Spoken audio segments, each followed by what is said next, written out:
What's up, friends? Welcome to the Sixx Daze podcast. I am your host, Bob Sixx. Today, I'm discussing the death penalty. That seems to upset some people. There's a lot of people that are against it. You know, the death penalty's been around forever. You read about it in biblical times. It's not always been good, but it's always been around. I believe it's a necessity. Because there are people who commit crimes that are so heinous that they should be put to death. You probably guessed it already and you're going, oh, he supports it 100%. Because as I said, there are people who commit crimes that are so heinous that it warrants them being put to death. Do I think it should be like in biblical times? No, I don't think we should stone people to death. Or their entire family because they messed up. Do I think it should be like the Salem witch trials where, oh no, she has an opinion? She must be a witch. No. Do I think it should be like the 1800s when just because you're better known in the town or you're richer or you're a predominant figure that your word is better than mine? No. I believe in fair trials because I do know that people are wrongfully convicted, wrongfully accused, wrongly convicted, and yes, even wrongfully put to death. Now, we have no way of knowing how many people have been wrongly put to death, or they were found out afterwards. We have no way of knowing the exact number, but it has to happen. Statistically, the odds are it has to happen. Right now in the United States on death row, there are around 2,400 prisoners currently facing execution in the United States. The national death row population has declined for 20 consecutive years as sentence reversals, executions, and deaths by other causes that are outpacing the new death sentences.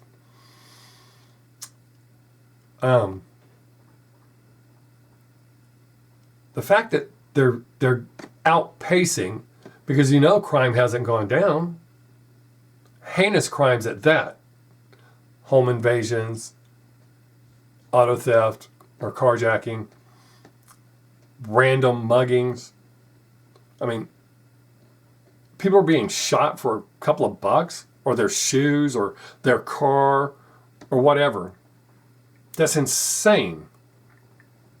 Again, these crimes have been around forever in one form or another, but they're not getting any better. However, what we're doing is starting to go backwards as far as holding people accountable. Do I think there's a lot of people in prison that don't belong there? Absolutely. But there's also a lot of people that do belong there. For someone to murder someone in cold blood, to come into their home, to break into their home in the middle of the night, and I'm going to say execute them for whatever it is they're there to get, that's insane. It's even more insane that this person wouldn't get the death penalty. You took an innocent person's life. Or people that shoot people for their cars, or for their purse, their wallet, their watch, their phone. Any of these things. That's not normal behavior. I believe if you take a person's life, if you rape someone, or if you're a pedo, that warrants the death penalty. There's no cure for those. You should be put to death. I think you should be allowed one appeal, not 12. You shouldn't die of old age on death row because the victims didn't have that long. And I am putting it at death. There are other crimes that I feel warrant that because there are worse things than being dead. If you're dead, your problems are over. But your loved ones, they have to deal with that. For all three things that I mentioned. I don't want to keep saying them because I don't want flags going up on YouTube going, or whoever, because everybody's got rules about what you can and can't talk about. But, so any of those three crimes, I feel without exception, you'll be put to death. Now, the question comes up whenever I say that, but what if an innocent person is accused? Well, while this won't be the cure, I do have an idea, because it's all about checks and balances. So, if there's not a bunch of witnesses, and the officer coerces you or forces you into a confession, because they videotape all that stuff. If you're forced into a confession, the prosecutor ignores a lot of that, or fills in the blanks, or manipulates the facts so that he can win. Because, it's important. Their conviction rate is all important. And then the judge, who's supposed to be better than that, he knows when he's hearing garbage. He listens to cases all day long. So when the judge overlooks that and hands down the death penalty, I honestly feel this way, that if an innocent person is sentenced to death, and sometime within his one appeal, because I only believe it should be one, you shouldn't have 12, not in this day and age. One appeal and the prosecution, or execution, if it's found that he's innocent, the officer that took the confession, the prosecutor who presented the evidence, and the judge that handed down, I believe that they should take that inmate's place. He's immediately freed, whatever financial restitution's given, because you actually ruined his life. Because especially as it goes down the line, no matter if they're found innocent, that they were wrongly accused, that's always going to be there. That will always come up. People will go, oh, that's that guy. Always. So, yes, I stand firm on saying the officer that took the confession, the prosecutor that presented the evidence, and the judge that listened to it and handed down that sentence, all three of them should take that inmate's place. And, this is not a joke, if it's found out beyond the shadow of a doubt, because that's how this is supposed to be, beyond the shadow of a doubt. So if someone is put to death, it's later discovered that they were completely innocent. That officer, that prosecutor, and that judge should be put to death as well. By making it that serious, instead of a slap on the wrist, your ass is on the line for real. I feel that they will work harder in the case to either prove that he did it. I mean, yes, that's the job. The prosecutor's job is to prove he did it. The defense attorney does his job. Well, not all of them. So let's throw the defense attorney into it too, because if he's half-assing it, like a public appointed attorney, you better bring your A game, buddy. You better do everything you can, not just go, oh, well, because I know inmates that have gotten that. Well, that's the best we did. Go ahead and take that plea. No. You shouldn't take a plea. There should be no plea bargain. I honestly feel that way, that there should be no plea bargain. If you're guilty of crimes, you're guilty of those crimes. Saying I'll snitch someone out, which is not good. Saying I'll snitch someone out in return for maybe a little bit of leniency, depending on the crimes. And I don't mean, oh, well, you killed 6 people, but you're telling on this guy, so we'll let you go with a little bit of probation. No. that falls under the grounds you killed someone. So by holding everyone accountable to that standard, and some of you may be thinking, that's an extreme, man. Yeah, but we're talking about people's lives. All three of the criminals that I mentioned took innocent people. But for innocent people, the majority of society that is doing what they're supposed to do have the right to walk their dog, drive their car, be on their phone, wear a jersey to a game that's not the home team. I see it out of control. And statistically, we're actually in the most, which I can't imagine, peaceful times of man's existence. I can't imagine that. When you see what's going on all around you. And I'm going to add this in, this has nothing to do with death row, but while we're talking about death penalties and stuff, not prosecuting people for stealing, that's ridiculous. So I feel store owners have a right to defend themselves, just like I have a right to defend myself in my home. So it's a little bit different. They're not out shooting innocent people. They're protecting what is theirs.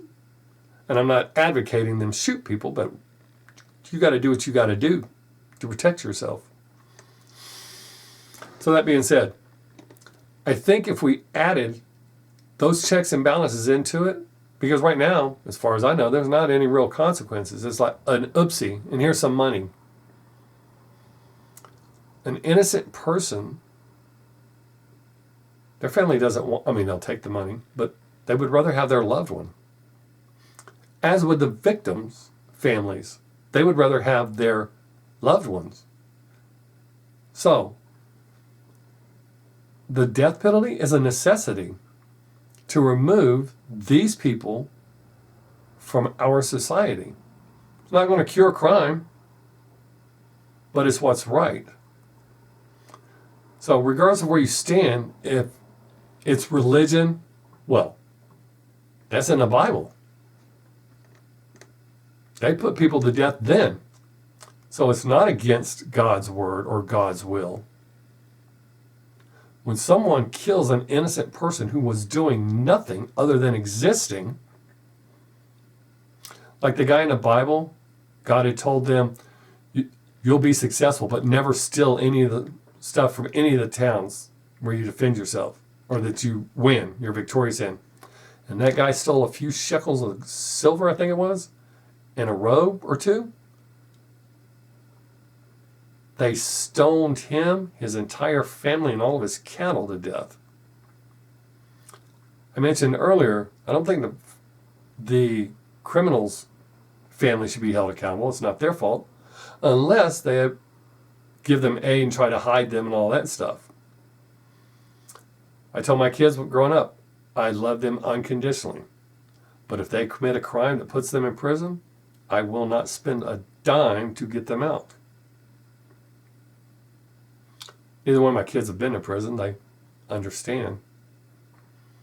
If they're wrongfully accused, I'll fight to my dying day to get them freed. But if they do the crime, they know. My kids don't do that. Both my kids are very good adults because they were brought up with that understanding. You have to have self-accountability and self-discipline. When you don't have that and you start breaking the rules of society, you must pay the price.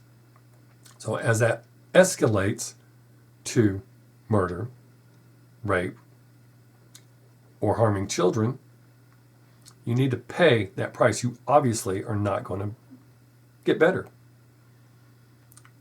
It happens over and over and over. Look how many repeat offenders are in prison. Again, I know there are people in prison that don't belong there. They haven't done anything to warrant being there. Not to the degree that they're being put there.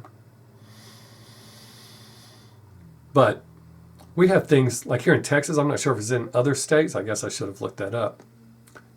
if you commit an aggravated assault, you do not get good time.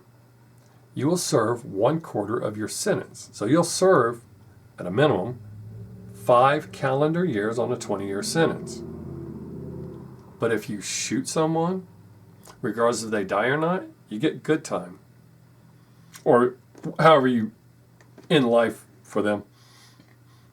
You get good time. Every day it clicks off your sentence. I know someone who did 20 ag. There were guys that doing 18 months for taking a person's life. It doesn't make sense. So again, that's telling people not a deterrent. The death penalty is not a deterrent. When you know you're most likely to die of old age on death row, that's not a deterrent. That's an easy life. Well, sorry. Easy compared to the guys who are actually in general population having to deal with everything. You're in your cell. Free food, free TV, free everything. Well, it's free for you, not free from us, for us. So again, I feel that the death penalty is a necessity. But we need to step it up. 20 to 40 years. And again, with my checks and balances, it's less likely for an innocent person to be convicted. Because if you knew that you did whatever and got someone convicted, if it's found out that they're not, I mean, look how many people with much lesser things.